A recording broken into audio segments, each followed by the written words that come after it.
So hi, this is Tamara, and I'm here with Energy Performance Lighting and Midwest Lighting Institute. And we wanted to talk just a little bit today to follow up on the training that we did for the Tweeten facility, the senior care facility, talking about the lighting that we've just installed and to give you some background on that.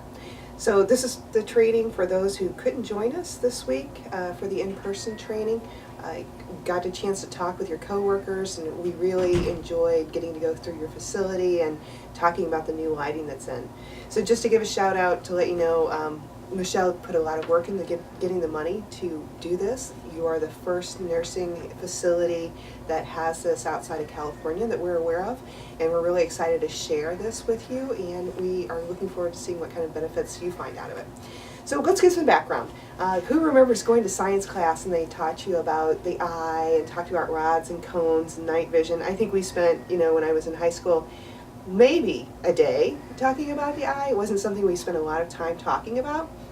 And since that time, so I'm going to date myself just a little here, but since that time, when I was in high school and they talked about rods and cones, they've actually discovered a third type of receptor in the eye. And this receptor is what is controlling the body's function of knowing day from night. The natural body function is about 24 and a half hours is the cycle that the body would be on if the photoreceptor in the eye wasn't adjusting it so that it knows day from night. These cells are called ganglion cells, and just to let you know, they were discovered about 15 years ago. So it's relatively new. I mean, there's so many things that we don't know. It's kind of like the ear. The ear we can hear with, but it also controls our balance. The eye, we're finding, has many different purposes too. It's not just for seeing and being able to process things that you can view, but it's also about resetting your body's time clock. So these ganglion cells, they are most influenced by the blue spectrum of light. So back in science class again, my one day about the eye, you may remember Roy G. Biv, red, orange, yellow, green, blue, indigo, and violet, right, being the colors of the rainbow. And you may remember taking the spectrum and that little triangular bar that you'd use, and you could split the light out and see it. So that's really what we're talking about. We're really talking about the blue spectrum. So I had a chance when I was up there to go outside, and I got the spectrum. The sun was actually shining for like 5 minutes, and I got to go out, and I have a spectrum that I wanted to show you what it looks like on the outside. See all the colors that are in that spectrum? They're all there, aren't they? Well, let's throw up another picture, and this one is what we typically find in an office building underneath the fluorescent lights. Do you see the difference? It's huge. So there's so many spectrums of the light that just aren't in there. So what we've done here in your facility is we've installed 3 different kinds of lights. And I want to talk to you a little bit about them, about what their purpose is, and so that you understand what we're doing to help you and the residents inside of your facility. So we're introducing blue light during the day. And what it's supposed to do is that it increases cortisol production inside your body, and it suppresses melatonin. So as you go through the day, normally your cortisol rate, the amount of cortisol in your body actually starts to ramp up just before you wake up. And then it peaks out during the day, and that's what makes you more alert. On a bright sunny day, we all feel better, we're all more energized. That's why it's from cortisol. Now its other part is called melatonin. And melatonin will start to be produced later in the day. As we think about, as things wind down through the day and the sun goes down, melatonin starts to be produced in the body, and that's what helps you go to sleep at night.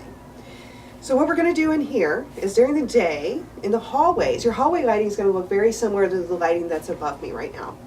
And it's set so that throughout the day, it's going to introduce blue light into the built space, just like it would outside. So if you think about it, the sun starts to come up in the morning, the sky turns blue. That's what is going to happen in here. It happens automatically.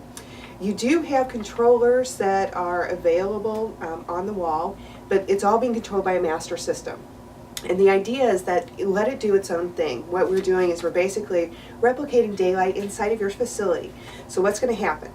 You're going to have more cortisol production inside your body and also the residents, so that you feel more aware and alert. Same thing for the residents. It's also going to help you to build up what we call sleep pressure, so that by the end of the day, when we pull the blue light out of the spectrum, and if you think about it, at nighttime, we would go back toward the campfire at night, and that warm glow. And what color is a campfire? Well, it's yellow to orange, reddish color, right? Those warmer colors. And what that does is it helps to create melatonin production. It goes along with your body's natural clock. So as the day progresses, we will pull the blue out of the light, which is going to increase sleep pressure, so your residents should sleep better at night. What's this going to lead to? Well, the theory is that it's going to lead to fewer falls. So the residents, or the senior care facility in California that the Department of Energy just did, they were able to take their fall rate down to 0 because of the changes in the lighting. We hope that you're going to see some very similar results just based on introducing blue lighting during the day, such that the residents are more aware and awake during the day, and they also sleep better at night.